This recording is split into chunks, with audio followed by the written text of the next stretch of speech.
दिए में जले खून मजदूर का,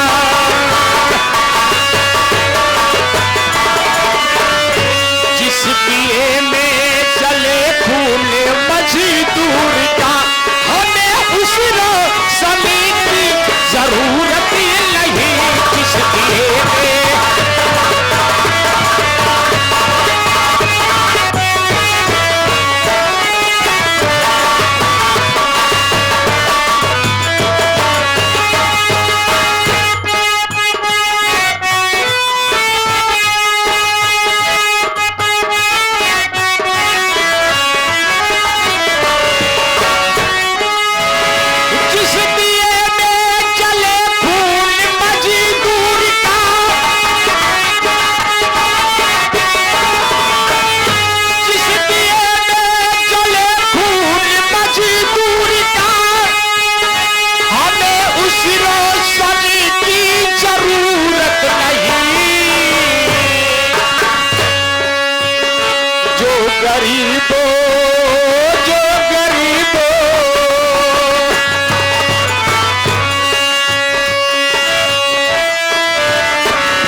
गरीबों की फरियाद सुन ना सका,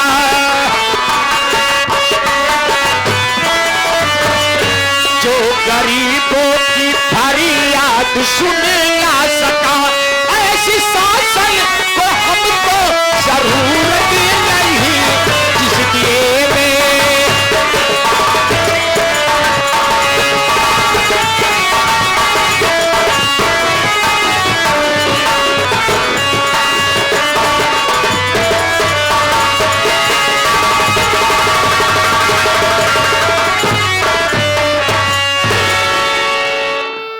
इस नौटंकी प्रांगण में आए हुए हमारे काका दादा नौजवान साथी बच्चों माताएं बहनें, मेला कमेटी के सभी पदाधिकारी, हमारे तरफ से, हमारी पूरी पार्टी की तरफ से प्यार भरा नमस्कार पहुंचे बाबू। इसी के साथ साथ मैं अपना परिचय बता देना बहुत ही उचित समझता हूं। तो मेरे साथियों, उत्तर प्रदेश जिला गोरखपुर ग्राम सभा गोमती नगर के रहने वाले हैं।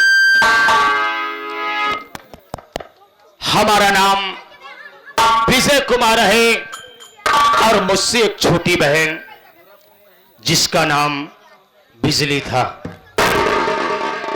मेरे साथियों, माता पिता के मर जाने के बाद मैंने होश संभाला और अपनी बहन की मैंने परवरिश किया। मैं दिन भर जाकर के मेहनत मजदूरी करता हूं, शाम को जो भी पैसा मुझे मिलता है उस पैसे से हम भाई बहन का पेट पालन होता है। लेकिन मेरे साथियों, दुख की बात तो यह है, आज मैं शहर गया, जिस मालिक के यहां मैं काम कर रहा था, दिन भर मेहनत मजदूरी किया। जब शाम को हाथ पैर धुल करके मैंने मालिक से पैसा मांगने गया तो वो मालिक मेरे को पैसा नहीं दिया, बल्कि अपने दरवाजे से धक्के मार करके भगा दिया। मैं निराश होकर के शाम को वापस घर आया। मेरे को देख मेरी बहन बिजली दौड़ती हुई मेरे पास आई। अरे भैया, आप शहर से आ गए भैया। भैया, अगर आप शहर से आए हैं भैया तो आप कुछ ना कुछ पैसा कमा करके जरूर लाए होंगे भैया। लाइए, पैसा मुझे दे दीजिए भैया, मैं जाऊंगी दुकान पर, वहां से शाम का राशन लेकर आऊंगी भैया और बनाऊंगी, हम दोनों भाई बहन पेट भर के भोजन करेंगे भैया। मेरे साथियों, मैं अपनी मोह बैली बहन की जब ये बातों को सुना तो हमारे आंखों से आंसू निकल आए कि मैं अपने किस जबान से ये बताऊं अपने बहन को कि बहला, तेरा भाई खाली हाथ आया है। मैंने कहा बहन, आज ये तेरा भाई दिन भर मेहनत मजदूरी किया, लेकिन शाम को पैसे नहीं बल्कि तेरे भाई को ठोकर मिला, बहन ठोकर मिला। मैंने सोचा कि बहन जो भी घर में है चलो उसे बनाओ और रात बिताया जाए, जो होगा सुबह देखा जाएगा। लेकिन हमारी बहन ने कहा भैया घर में एक भी दाना नहीं है, मैं क्या बना खाऊं? यार ये गरीबी। मेरे साथियों हम भाई बहन शाम को पानी पी करके सो गए। मेरी बहन तो सो गई लेकिन मेरे को रात में नींद नहीं आ रही थी बाबू। मैंने यही सोचा अगर मैं इसी ग्राम सभा गोमती नगर में रहूंगा तो मैं अपनी बहन का अपना जब पेट नहीं भर पा रहा हूं तो मैं अपनी बहन का शादी विवाह कैसे करूंगा? अरे हमारी बहन सयानी हो गई है, कब तक वो हमारे घर पर रहेगी? हमारे सर का बोझ कब तक बनकर रहेगी? ए बेटा शांत हो जाओ मुन्ना।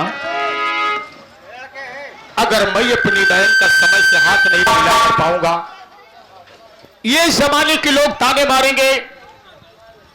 तो मैंने रात में ही फैसला किया कि सुबह होते ही मैं अपनी बहन को लिवाकर बॉम्बे शहर जाऊंगा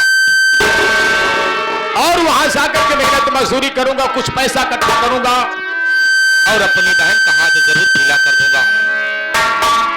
सुबह हुआ मेरे साथियों, मैंने अपनी बहन से इस बात को बताया। बहन बॉम्बे जाने के लिए राजी हो गई। मैंने अपनी बहन को लिवा करके कानपुर स्टेशन पे गया और मैंने देखा कि बॉम्बे जाने वाली ट्रेन वहां थोड़ा लेट थी और गर्दिश भी थी। भीड़ इतना ज्यादा थी कि प्लेटफार्म पर जगह नहीं था, ही जनता। इसी बीच बॉम्बे शहर जाने वाली ट्रेन भी आ गई। मैंने कहा बहन और जल्दी से चल करके ट्रेन में चल जाना, इसलिए भीड़ है हम लोग नहीं चल पाएंगे। मैंने अपनी बहन का हाथ पकड़ा और ट्रेन पे चढ़ने लगा मेरे साथियों।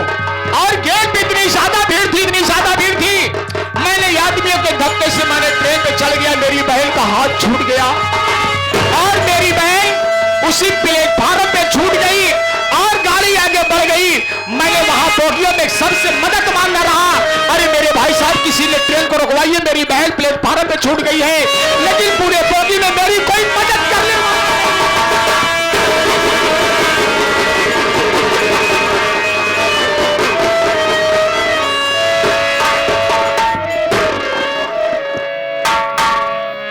उस पूरी बोगी में मेरी कोई सुनने वाला नहीं था। ट्रेन जाकर के अगले स्टेशन पर रुकी। मैं ट्रेन से उतरा, फिर वापस कानपुर स्टेशन आया और मैंने अपनी बहन को बहुत खोजा मेरे साथियों, लेकिन मेरी बहन का कोई पता नहीं चला। मेरी बहन जब कानपुर स्टेशन पे नहीं मिली तो मैं फिर गोमती नगर वापस आया और मेरे साथियों मैं उसी कानपुर स्टेशन पे लोगों का बोझा ढोने लगा। जो पैसा मिलता था उसी से पेट पालन करता था और ये आस लगाया था कि अगर हमारी बहन इस दुनिया में जिंदा होगी तो एक ना एक दिन मुझसे जरूर मिलेगी। आज हमारी तबीयत ठीक नहीं है, इसलिए मैं स्टेशन पे नहीं जा सका। मैंने सोचा कि मैं 1-2 दिन आराम कर लूं, लेकिन आराम करने से पहले साथी एक बात मैं और बता देना चाहता था कि हमारे माता पिता जिंदा थे, भले ही मजबूर थे, गरीब थे, मेहनत मजदूरी करके अपना पेट काट करके, लेकिन किसी न किसी तरीके हमें इंटर तक पढ़ा दिए थे मेरे साथियों। इंटर के आगे मैंने गरीबी के कारण पढ़ाई नहीं कर पाया और इंटर करने के बाद मैंने देखा मेरे साथी लोग कुछ मेरे से मिले। उन्होंने कहा कि विजय कुमार, एक पुलिस इंस्पेक्टर का वांट निकला है, अगर तू फार्म को डाल दे तेरी नौकरी लग जाएगी, तेरे परिवार की गरीबी दूर हो जाएगी। तो मैंने अपने साथियों से कहा कि हमारे पास इतने पैसे नहीं है मेरे दोस्त कि मैं चल करके फार्म को खरीद लाऊं। वारे मेरे साथी, वारे मेरे दोस्त, हमारे साथी लोग ने जैसे अपने लिए फार्म खरीद कर लाए, कुछ साथी लोग चंदा मिलाकर हमारे लिए भी फार्म खरीद कर लाए। मैंने फार्म को तो डाल दिया, लेकिन आज तक उसका कोई जवाब नहीं आया। तो मैंने ये सोचा मेरे साथियों कि हो सकता है हम गरीबों के नसीब में नौकरी कहां है। मेरे साथियों, मैं थोड़ी देर बैठकर यहीं पर विश्राम करता हूं, जो होगा आगे देखा जाएगा मेरे साथी।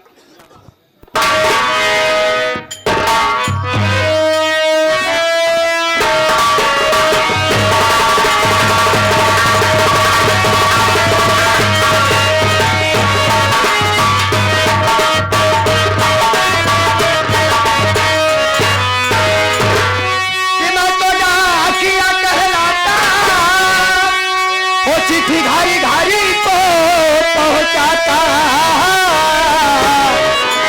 मैं तो बलीपुर से आता, लीजिए मान मान लीजिए मान मान लीजिए मान मान,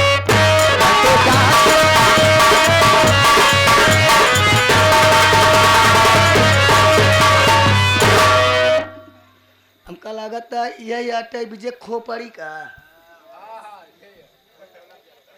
आवाज लगाई। हमके घर में कौन है?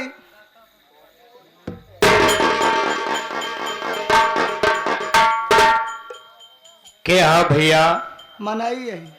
हम कहा कहे भैया कि तू जानवर है, ये तो हम देखत है कि आप इंसान है। ये बताओ कैसे आया भैया? गोड़े गोड़े।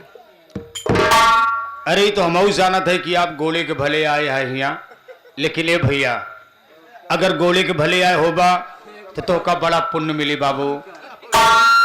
इसलिए नौजवान साथियों के अंदर तो नहीं, जो पुरानिया मनई है, अगर उनके कमर में दर्द होता, डॉक्टर के दवा से आराम नहीं हो, तो जो गोले के भले आए रहा तो उसे साथ नहीं छुआ ले तो ठीक हो जाते।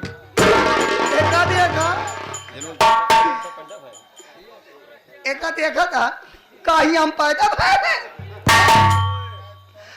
अरे मैं पोकमैन हूँ, पोकमैन। पोकमैन? ए भैया, हम तो समझे रहे ग्राम सभा में पोस्टमैन होते। पोस्टमैन हम आज पहली बार सुनत ही बाबू। पागल आ का? नहीं, पागल तो नहीं है। जो ज्यादा पढ़े लिखे होते हैं, अच्छा, उनको पोकमैन कहते हैं। अच्छा अच्छा अच्छा। और जो कम पढ़े लिखे होते हैं, उनको पोस्टमैन कहते हैं। अच्छा, तो आप ज्यादा पढ़ा लिखा है? अरे यार, आई एम पढ़ा लिखा छुच्छी। आई एम पढ़ा लिखा छुच्छी? अरे यार, उसको वैसे कहा जाता है कि हम पढ़े लिख के एकदम शिक्षित ही। शिक्षित। तोहरे नाम विजय है? हाँ, हमार नाम विजय बा। ये हमार झोपड़िया अगर आई यहाँ देख ल, कैसे ही कोनो कमी हो तो बता के जाया। नहीं पहचान ले। ऐसा कार बजरा हम लड़कियां देखा। ए भैया, बहुत गरीब है भैया हम। अबे गरीब गधा ही होती बे। गधा है ना, इंसान है तो गरीब ना कहूं। अरे यार, तुम्हारा लेटा आया है। लेटा? लेटा? अरे लेटर होगा डाकिया बाबू, आप आए यहाँ तो लेटर ही लेके आया होगा। अरे तुम्हारी चिटकी आई है। क्या बताएं? अरे यार, वो चिट्ठी होगी। अरे यार तुम्हारा, अरे पहले पैड साफ।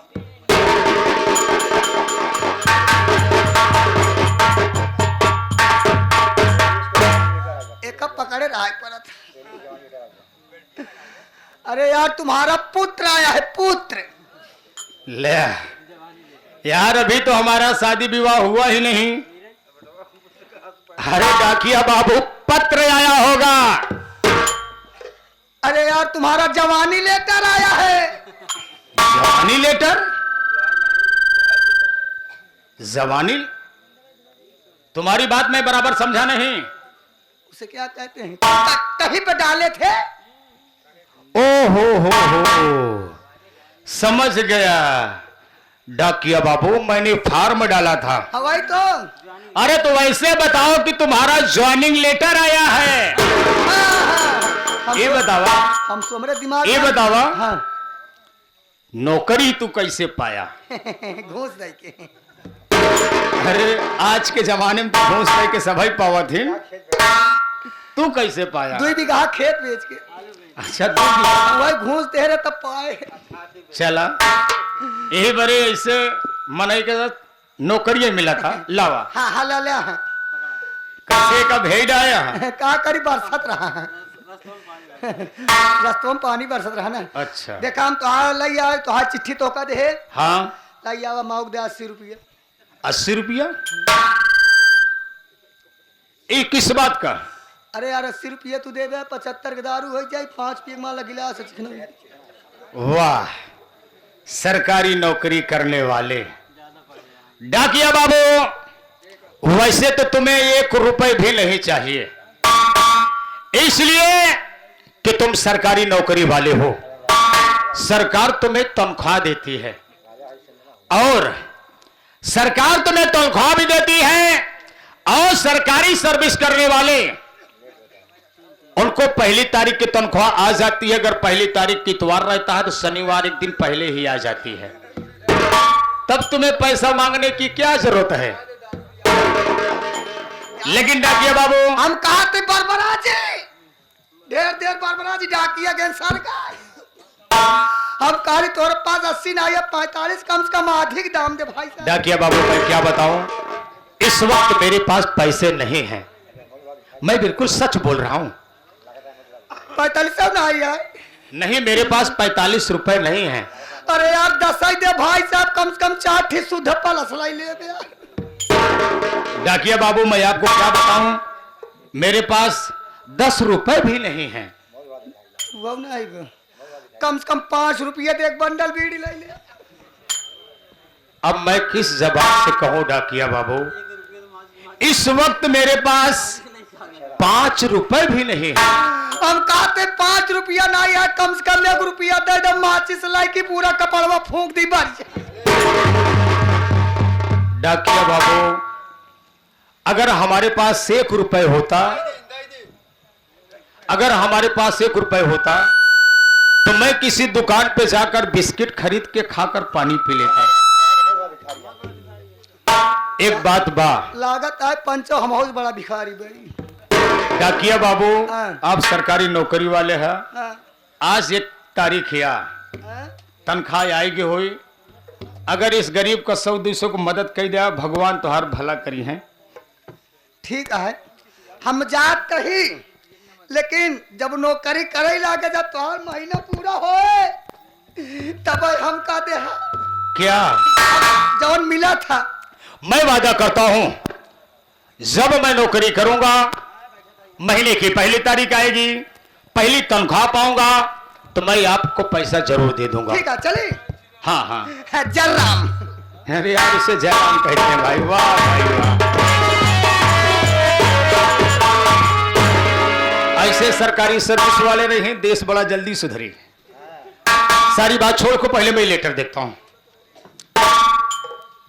यार मेरे मालिक, आखिर ये हमारा ज्वाइनिंग लेटर आ ही गया और इसमें लिखा है कि विजय कुमार सब इंस्पेक्टर, तुम्हारी पहली पोस्टिंग बलिया जिले थाने में लगती है और तुम्हें कल ही कल जाकर अपनी ड्यूटी को ज्वाइन करना है।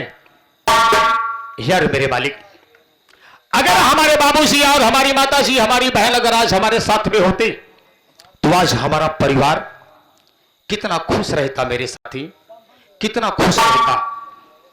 मेरे साथियों, अगर हिंदुस्तान की सरकार ने मुझे इस लायक समझा है, अगर हमें पुलिस इंस्पेक्टर की नौकरी मिली है मेरे साथियों, तो मैं वादा करता हूं कि अपनी ड्यूटी एकदम फर्ज के साथ निभाऊंगा, इंसाफ का पुजारी बनूंगा और इंसाफ करूंगा।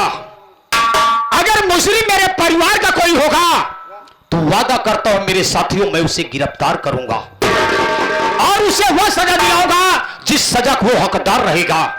चलता हूं मेरे साथियों, आप लोग मेरे को आशीर्वाद दीजिए।